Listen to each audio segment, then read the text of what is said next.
Parshas Teitzei that year was Yud Gimel El, the same kviyas as it is right now, today. We'll be learning a part of the Farbrengen, a part of the beginning of the Farbrengen, a part of the end of the Farbrengen that's relevant to our topic about Simcha, and especially the Simcha having to do with a marriage and the marriage of the Frierdiker Rebbe. Yom Zeh, this day on the Jewish calendar, Yud Gimel El, the 13th of El, Hu Yom Nisuav Shel Kvod Kedushas Mordechai Admor. It is the anniversary of the marriage of my father-in-law, the Frierdiker Rebbe, B'nai Yechida Shel Nasi Yisrael, the only child of the leader of Yidden, meaning the only child of the Rebbe Rashab, and he took the place of the Rebbe Rashab. Now, this took place in the year Taf Reish Nun Zayin, 1897. In 1897, in Elul, the 13th of Elul, was the wedding of the Frierdiker Rebbe. Now, it seems to be, in the early days of the Rebbe's Nesias, this was in 1954 when the Rebbe said the Sikha, the Divrei Yemei Chabad history was not necessarily so well known, especially ancillary matters like wedding anniversaries. Nobody celebrated anniversaries, nobody spoke about anniversaries. The Rebbe made a big deal about anniversaries and even birthdays. The primary thing what Chassidim spoke about usually was yard sites of the Rabbeim and the Chag HaGeula of the Rabbeim. Yes, the Baal Shem Tov and the Alter Rebbe had a unique place that they were mentioned their birthday as well, Chayel, but any other dates were not necessarily that well known amongst the Chassidim. So those that did identify and think a little bit about the birthday, the Frierdiker Rebbe had actually attributed it, not the birthday, I'm sorry, the wedding anniversary of Frierdiker Rebbe, they actually attributed it to Tesvav El, the 15th of El. So that's the Rebbe is going to address right now. Hatam Lakach, the reason for this.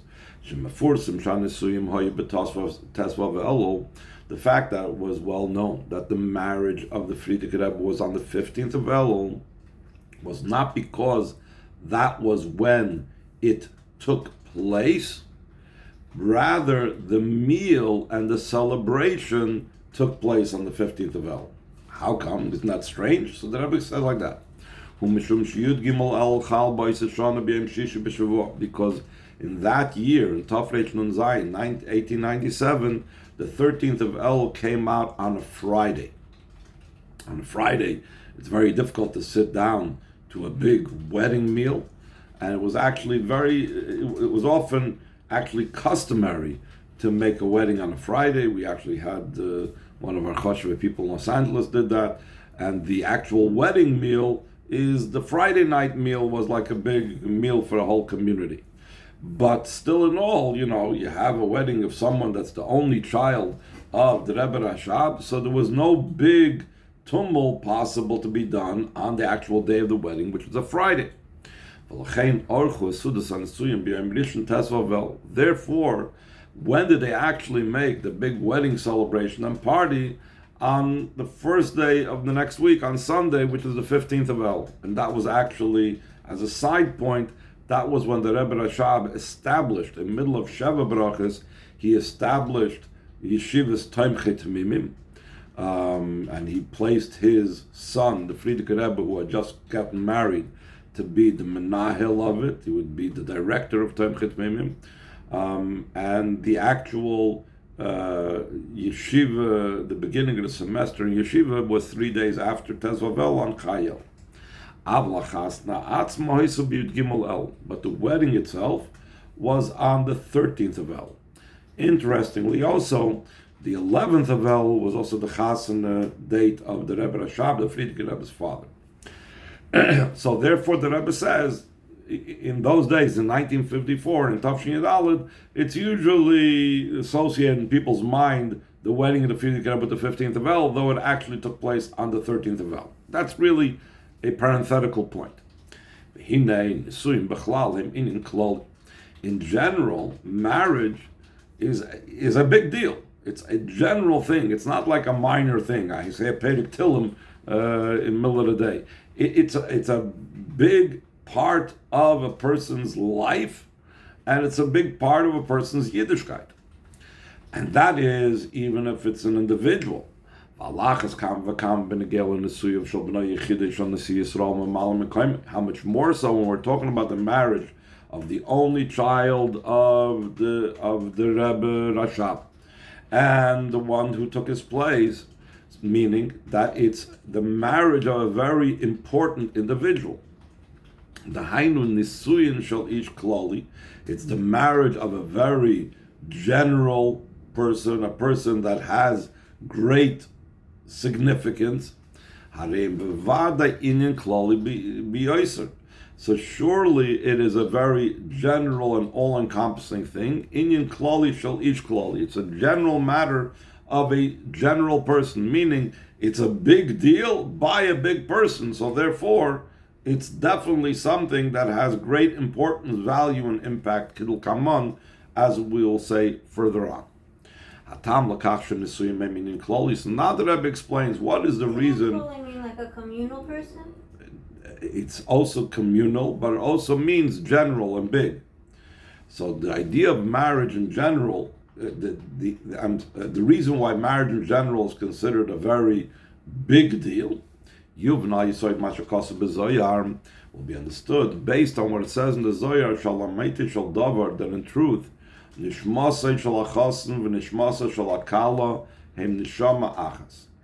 truth, the neshama of both halves, both partners to a wedding, are not two neshamas, but they're two halves of the same neshama. But what happened? When they descended down here below, it was divided into two halves, two parts. To such a degree were they divided that for a good amount of years, one part does not even know of the existence of the other part of his neshama. And during the marriage, both parts of neshama meet up again. And in other places, the Rebbe says this is the reason why there's a great joy by a wedding. Because can you imagine if you were separated from your other part for many, many years, and you weren't even aware of its existence, and now you join and rejoin with that part of you that was missing? Of course, it's a big joy, it's a big simcha. According to this will also be understood the common expression concerning someone that's not yet married, plag gufa. He's a half a body. The simple idea is because Chava was taken from Adam Arishan's body. It says that Hashem sewed Adam Arishan in half, and from the second half of Adam Arishan, from one half of Adam Arishan, was built up the body of Chava. It says, why is that so? Why is someone that's unmarried called only a half a body? Since the body corresponds to the neshama. And he says, just like every material thing corresponds to its spiritual life force and vitality. And the neshama came down to this world in such a manner that a husband and wife are two parts of the very same neshama. So therefore this is also reflected in their body as well. So to the bodies in such a manner. It's not just a soul connection, but it's a bodily connection as well. That man and woman are two halves of the same body. Every part, in other words, the man and the woman alone, before they join in marriage, are called a half a body.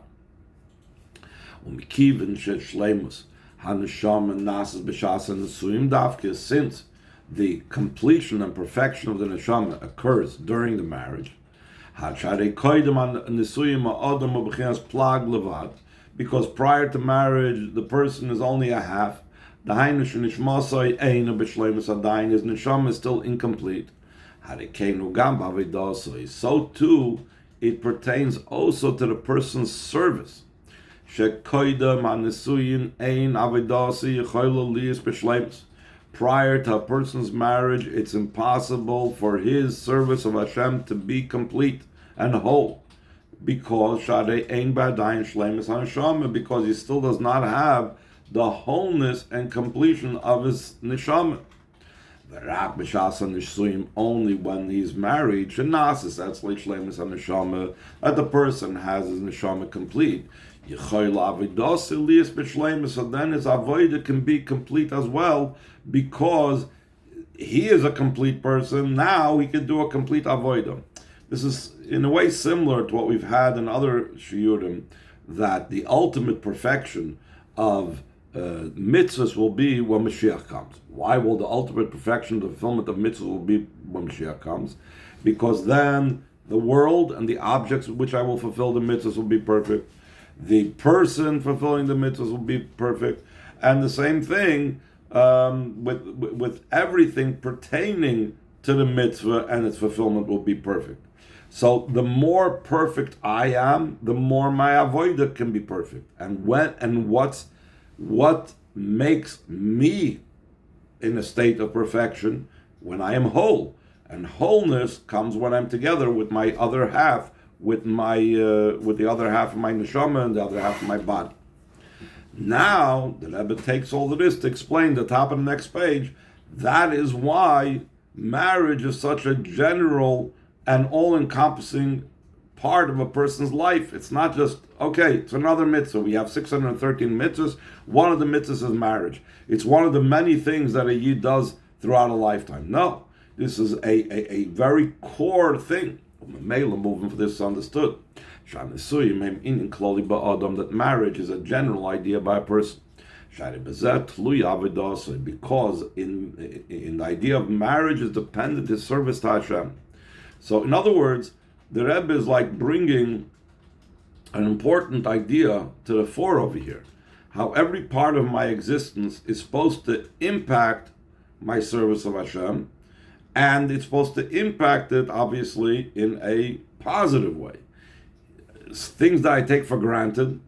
Okay, I got married, now I'm married. Okay, it's like saying I'm married, I have a job, I have kids. But the Rebbe says, no, marriage is a core part of our service of Hashem. Just like the birth of a neshama, which means the Hainu Yeridas HaNeshama Lamata Beguf, the descent of the neshama down into the body. He in Klali is a very general thing. So same thing when the neshama becomes completed during marriage, that's also a general and all-encompassing thing. So just like birth is obviously a very important part of what the neshama goes through to be able to do its avodah, the same thing, marriage is almost like the idea of birth, because now his neshama is becoming completed to be able to do his avodah in the best way. You say to him even more so. Not only is marriage something that is a very general and all-encompassing thing for the person that is getting married or that is married, this is also a general thing. My individual marriage, my marriage down here, has great impact and is a very important thing above in the spiritual realms. Because the idea of my service of Hashem, we know, is not just about me, but it impacts the spiritual worlds. Therefore it's understood that the perfection and completion of a person's service that begins during marriage, like we said before, is also a general thing and an impactful thing also above. The Indian explanation this matter is how this is so impactful and how this is so important. My marriage down here, how important it is in the spiritual realms. The Indian explanation this matter is the the goal of the creation of a person and his service is ha'inyan de nisava kodesh baruch hu liyos lo yizbarach dir b'tachtoinu, is the idea that Hashem desired to have a home down here below. Dahainu sha'adam ba'avidosai poyel ba'olam dir la'kodesh baruch hu, that a person makes through his service a home for Hashem.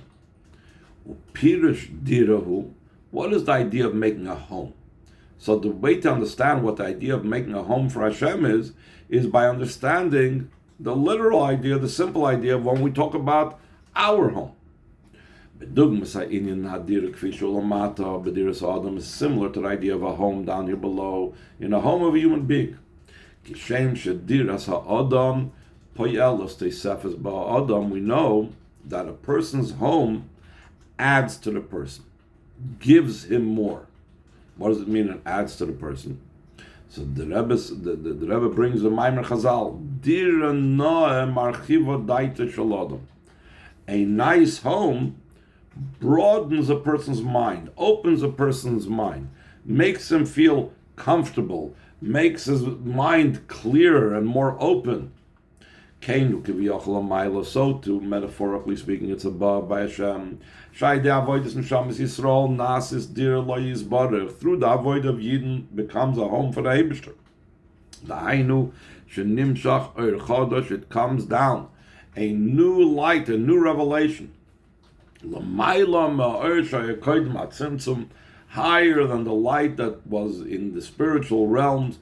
And down here, prior to the constriction where Hashem concealed himself, we make a home for Hashem. We broaden it. Like broadening our mind, we open our minds. We're opening the divine revelation. That's what it means Hashem being at home. He's open. He is comfortable here with us. Like it's explained in Chassidus,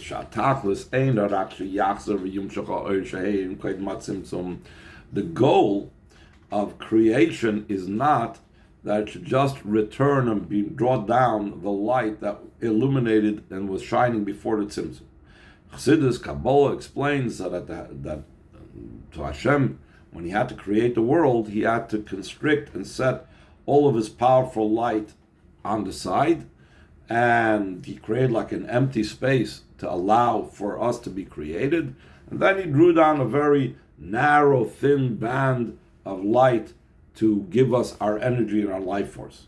And through Torah mitzvahs, we re-illuminate with the light that's higher and prior to the Tzimtzum. So the Rebbe says, it doesn't mean that we return to the way it was beforehand. Because if so, what did we gain? Took it away, put it back. There was no gain over here. This light filled the empty space also prior to the creation of the world. If so, what's the novelty in it? What did we accomplish? What does Hashem accomplish? He takes it away, and now through Torah mitzvahs we bring it back. The purpose of our avodah, of making a home for Hashem, is to draw down a new light that wasn't there prior to the creation at all. Since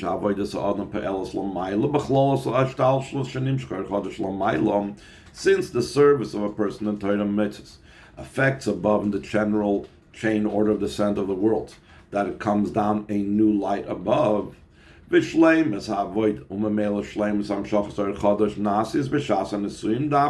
ultimate perfection of the service. And therefore, the ultimate perfection of drawing down this new light occurs during marriage specifically.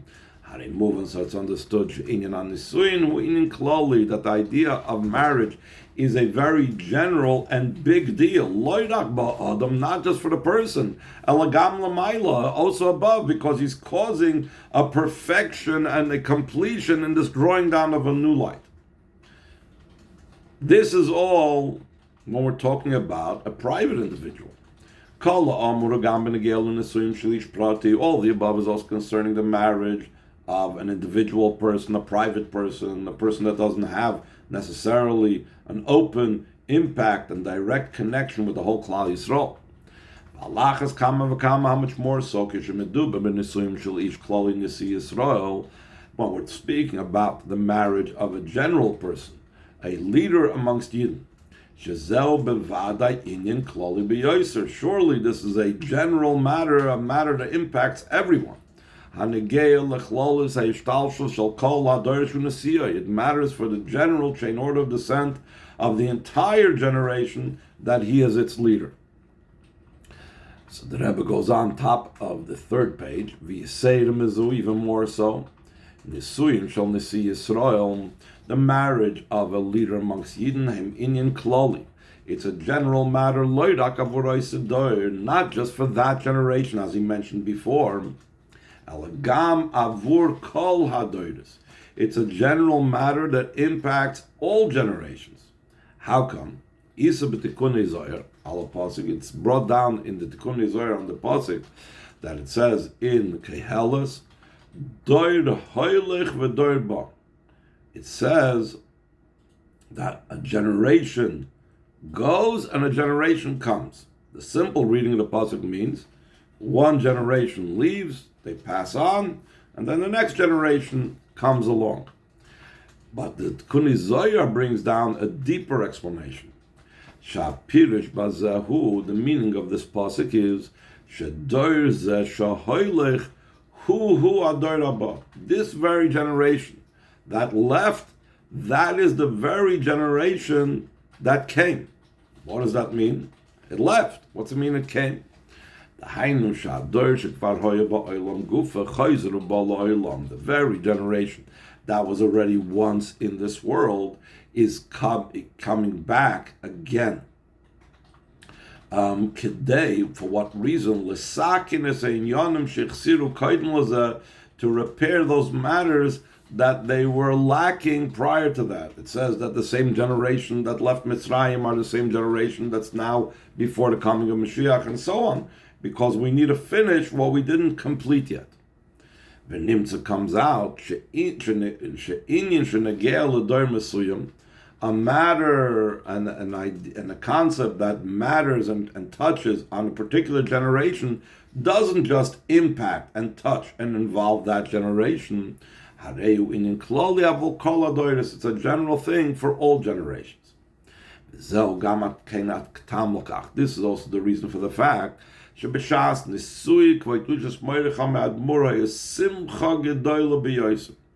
this is the reason why there was such a great joy by the marriage of the Frierdiker Rebbe.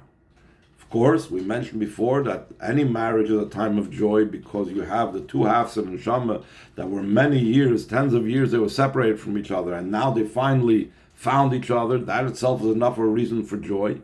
But the Frierdiker Rebbe's chasana was even a greater joy than that, because the Mekiv and Sha'oz Nifal Inyan Klali Anegel Lachol Adoris Kanal, because then was affected a general idea that touches and matters for all the generations.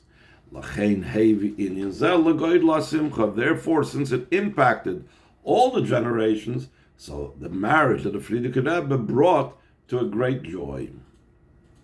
So now the Rebbe says a very interesting thing, that one of the things that the Simcha manifested itself in is the joy. I'm sorry. One of the simchas that was manifest was in saying Torah, because when you have a joyous occasion, that like opens up a person's constrictions. When a person is open, he's more ready to share and more willing to give and so on, and therefore there was a lot of chassidus being said then. By the way, this idea that chassidus is always given out a lot by weddings is a very well-known thing going back to the times of Alter Rebbe. There's a funny story with the Mittler Rebbe that he tried to marry off his sister Friedke by schlepping in anybody off the street that they should make a wedding with. Why? Because the Mittler Rebbe was obsessed with chassidus, and he knew that when his sister would get married, Alter Rebbe would say more chassidus than usual. So therefore, he was trying to get her married off by hook or by crook. Anyway, so the Rebbe brings us down concerning what took place by the wedding of the Frierdiker Rebbe. Since everything that's drawn down need to go down through the vehicle and channel of Torah, this great revelation that brought about this great simcha, also,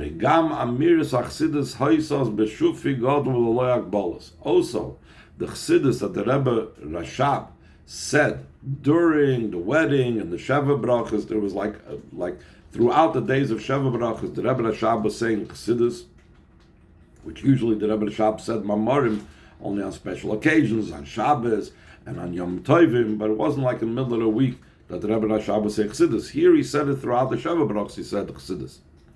And with a loyak bolus and without limitation. It's also understood from a story that an event that occurred then at the Sheva Brachas.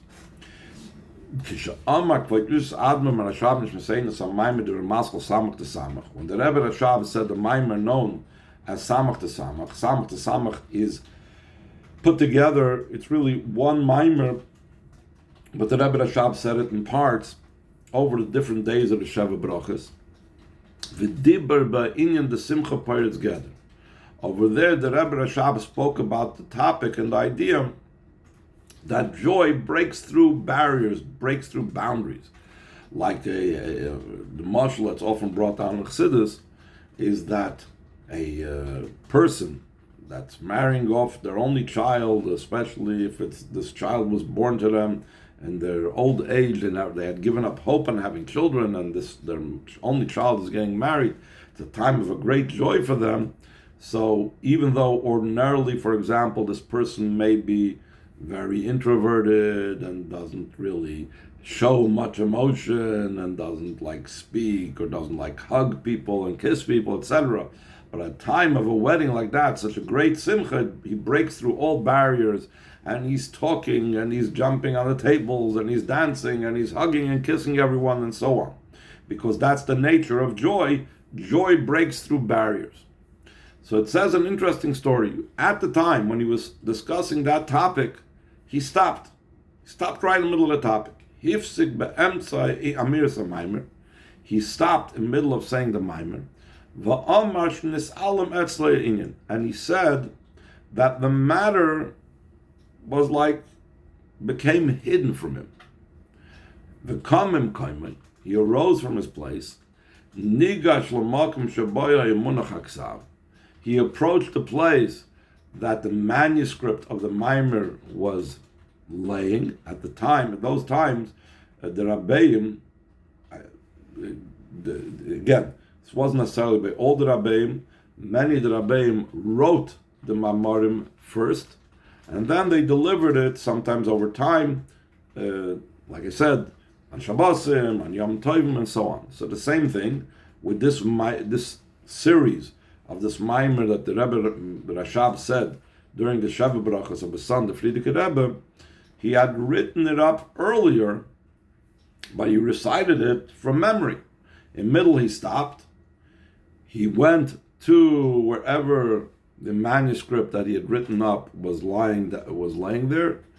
Ian ba Maimer, he looked at the Maimer, he examined the Maimer, and then afterwards the Rebbe Rashab returned to his place and he continued in saying the Maimer. So if you just look at it in a very literal way, it seems to be that, he lost track, he forgot. So the Rebbe says he can't say that about the Rebbe. But the Rebbe Rashab, it's understood, you can't understand it in a literal sense. First of all, because in the tens of years that the Rebbe Rashab said Mamarim, this never occurred. So obviously, this wasn't just a simple matter of forgetfulness. If you found that he forgot at other times, you could say, okay, he forgot this time as well.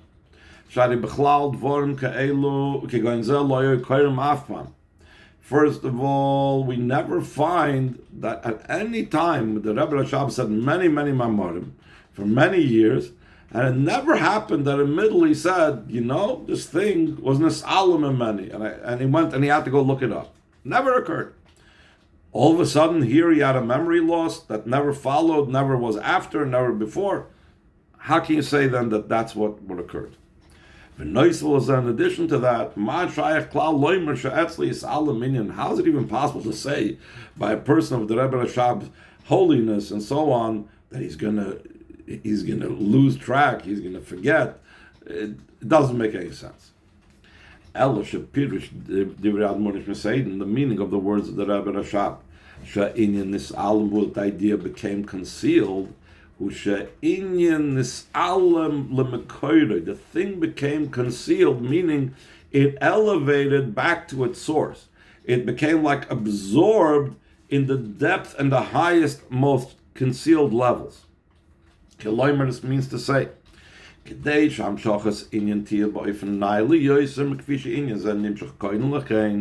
that drawing down this matter should be in a more elevated way and a higher way than the way he was bringing it down beforehand.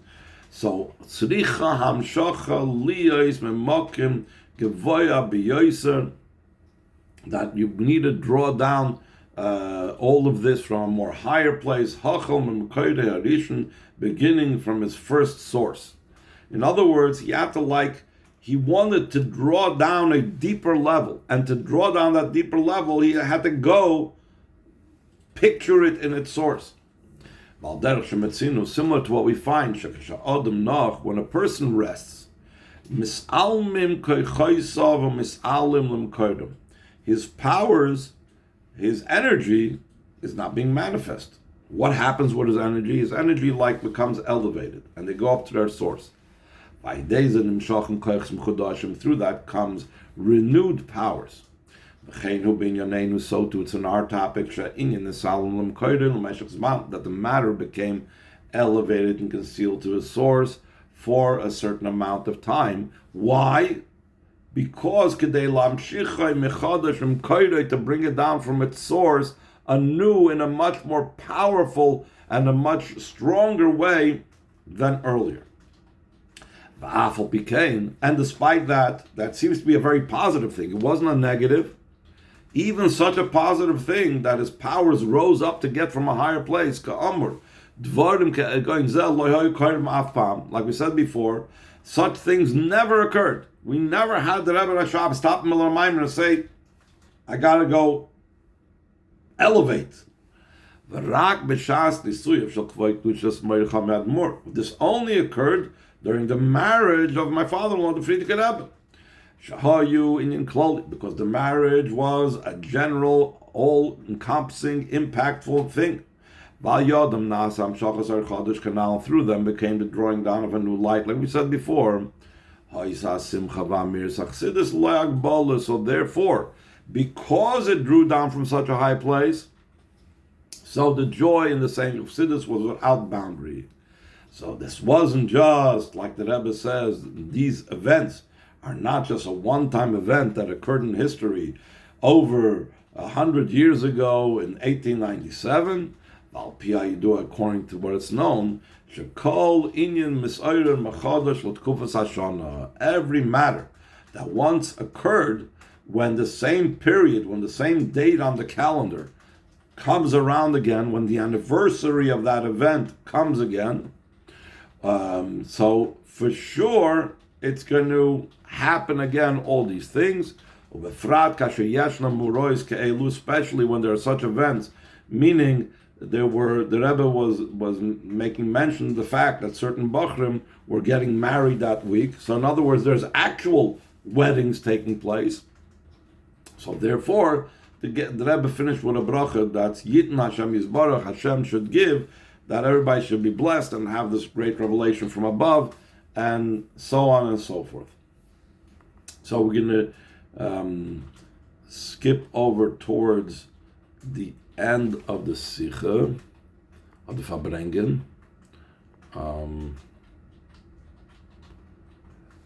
about Chai El, which we're going to be soon approaching. The date of Chai El is this Sunday night. So the Rebbe says the same thing on the bottom of the page, Ois Yudalid. B'shavua haba leinu l'toiva, in the upcoming week, Chal Chai El comes out the 18th of El. Hine in Yonish Chai El, the idea of the 18th of El is Kepirish Koitus Meirach HaMe'admur. Like my father-in-law explains, Shu Machnis Chayus Be'el. It brings in life and vitality into El. The idea behind this is Yadua Chiluk Ben Atzvus L'Merirus. Sorry, didn't turn the page. It's known the difference between sadness and bitterness, or being upset. Now we say in Avodas Hashem, a person is not allowed to be sad, not allowed to be depressed, but they're supposed to be upset at anything they did wrong to improve it. The Alter Rebbe brings down in Tanya that the Chachmei Emes means those that are involved in Kabbalah, very, very much put a distanced idea of Atzvus. Because depression and sadness is like death. It's without life. It's not the idea of vitality. That's why in the beginning of Tanya, in Perek Aleph and Tanya, it says, when it talks about the four elements from which the different bad traits of the Nefesh HaBahamis comes from, it says Atzvus comes from Yisoida Ofer. It comes from the element of earth and dust, meaning it's the lowest, it's the heaviest, it's the most dead of all the elements.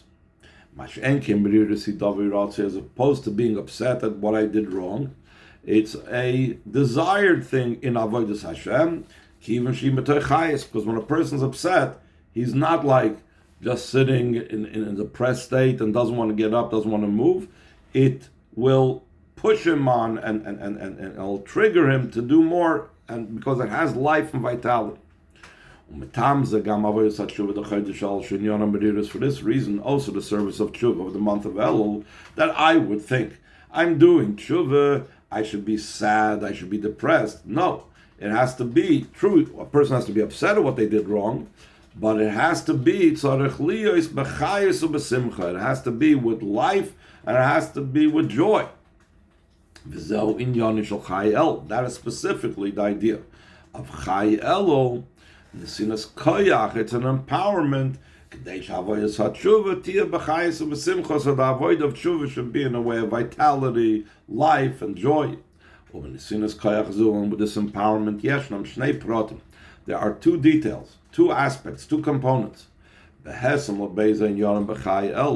Corresponding to the two ideas of Chai El.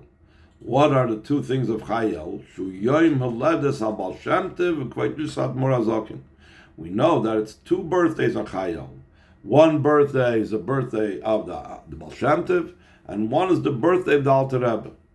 And it says, the Baal Shem Tov told us what we need to do. For example, we must serve Hashem out of joy. But he didn't necessarily explain to us what's going to bring us to that joy in the service of Hashem. The Alter Rebbe, through his Chabad, through his teachings, explained to us and showed to us the way how we should reach that. So therefore it's very appropriate that the day of Chai El, which inspires us that our Avodah and El should be in a day, be done in the way of Chayis and Simcha, it should be it's the time of the birthdays of those two that said that we need to have it and how to have it. And the Rebbe concluded with a bracha, Yitn Hashem Yisbarach Shetia, Yisayris Tshuva Amitis B'Simcha. Hashem should give that there should be an inspiration of a true tshuva and with joy. Let's skip over to Tezvav. Earlier in the Farbrengen, the Rebbe spoke about how the Shabbos day, from Shabbos all the rest of the days of the week, receive their brachas. Yitin Hashem Yisbarach, so Hashem should give, Sha'achasim Shesrichim Liskayim B'Shvuah Zeh, the upcoming weddings that's going to be in that week, like I mentioned before that the Rebbe said, and referring to the weddings that were upcoming, Yiv B'Shaltoyim Mitzlacha should be in a good hour, in a successful hour, Binyan Adiyad, an everlasting edifice. Ayisoy de HaTorah HaMitzvah, on the foundation of Torah mitzvahs, Fishe Torah Chassidus Mevina Mai Torah. Not just Torah the way the world understands, but Chassidus' idea of Torah is in a more elevated, more spiritual, more refined, more subtle way than just opening up a sefer and learning. And also the same thing of Fishe Torah Chassidus Mevina Mai Mitzvah. And the way Chassidus understands what a mitzvah is, to be successful in all the details, both materially and spiritually. Mm-hmm.